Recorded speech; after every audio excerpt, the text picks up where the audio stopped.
all need to know. And you'll have a chance at the end for anything that we didn't cover.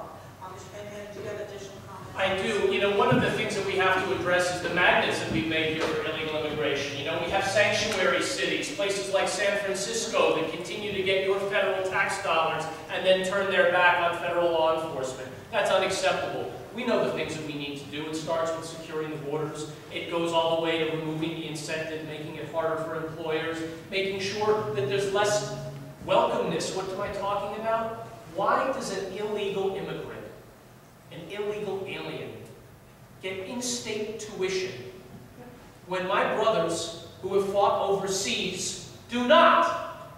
How does that happen?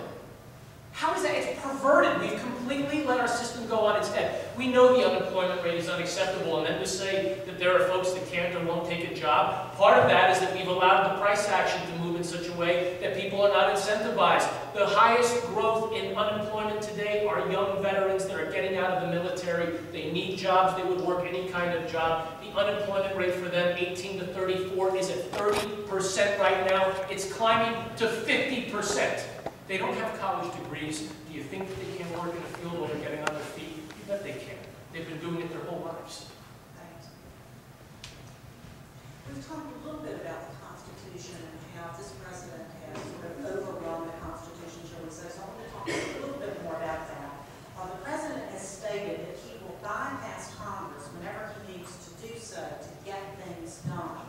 And he has done that. He has bypassed Congress in several cases having to do with the environment, with education, with drug shortages, just to give you a couple examples. He's been using his executive powers to get around the Republicans when they get in his way. What can Congress do to restore the balance of power as laid out by the Constitution? And Mr. Rounsel, we're going to take you first on this, then Mr. Craig, then Mr. Pantano, and then back to Mr. Rounsel. You know, that's a very, very important question. You know, the fundamental problem is this president, he doesn't understand it's a three-party government. He thinks he's a dictator. That's the fundamental problem. You know, when he took the oath of office, he didn't take the same oath of office in his mind that everybody else that has served in this office has. That's the fundamental problem right there. What can Congress do? You know, there's an old saying that personnel is policy. You can write all the laws. You can have it perfect.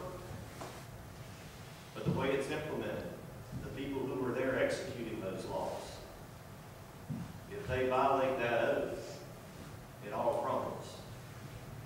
And that's basically where we are. I suppose there are some things that perhaps that Congress could do.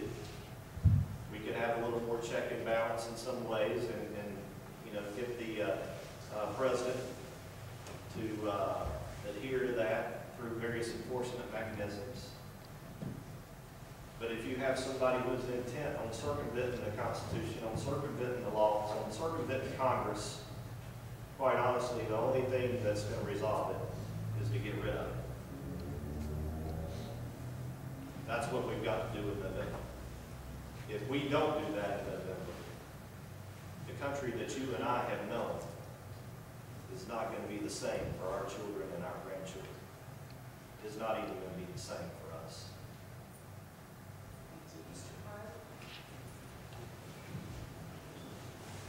Well, that's easy said, but the problem is, why hasn't he been impeached? We attacked Libya. There was no declaration of war. They talk about beating drums on Iran and Syria. No, Congress is not doing their job.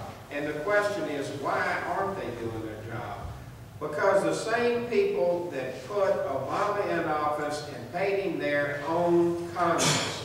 And until you get the money out, we're going to have to work on a different program because the money owns the congressman, and they tell them, look, you know, we don't want you to, you know, rock any boats. We kind of like this dictatorship that we're going there because we're getting our free ride in the wagon. It's not working because Congress is not doing their job. They should have impeached him long ago. I think the states are going to have to start doing what Congress is not doing, and they're going to have I don't know, I'm gonna start thinking about this, but the states are gonna have to start standing up to the federal government and stepping in, because our congressmen are on and they're not doing it. Thank you. Mr. McKenna. You know, I'm not satisfied with answers like you can't, won't, don't, shouldn't. In fact, the reason I think that I'm here, and more importantly, the reason that I think that all of you are here tonight, is because you actually believe that one person can make a difference. You actually believe that somebody from this room that you picked tonight is going to go to Washington and is going to fight for your children and your grandchildren, and will do it with everything that they have. And the reason you believe that is because they better. They better. The stakes are that high. It's that real. It's that urgent. We're on that much of a brink, on that much of a precipice.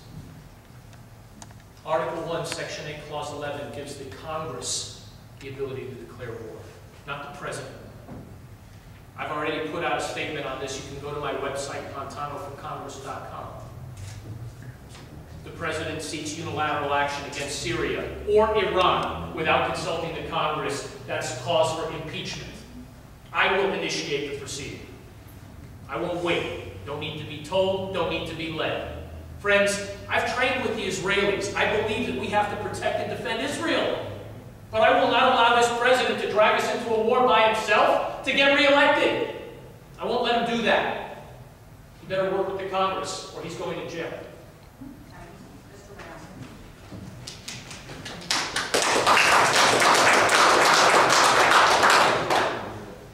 Let me review the rules. All pause until the end, if you would, please. We've still got, we're running out of time. We've got some additional questions that I know you all want to hear about. So thank you. Mr. Rouse. There's one thing you have to think about. You know, when President Bush was in office, the Democrats were hollering for impeachment, impeachment, impeachment, and there was no grounds for impeachment. You know, we have to take a measured approach here. Once you go down that path, every president that follows, just think about this. The other side is going to be pursuing impeachment. We need a government that works for us, not against us. We need the Congress and the President to collaborate. And yes, there have been times, I think, when the President has overstepped his bounds. One of the ways you address that is addressing the War Powers Act that was written in '74. Modify that. Get rid of all this legal wrangling. You can have great minds, and the great minds disagree on the constitutionality of things. So, it's not quite as easy as, yeah, we're going to go impeach him. You always have to consider the collateral damage. What's that going to lead to for the future? And is that going to advance the country, or is it not? Thank you. One issue that I really want to get to tonight, particularly with the young people in the audience, is education. Education is a particular interest here in North Carolina, with, and not only interest but concern, with 20% of our high schoolers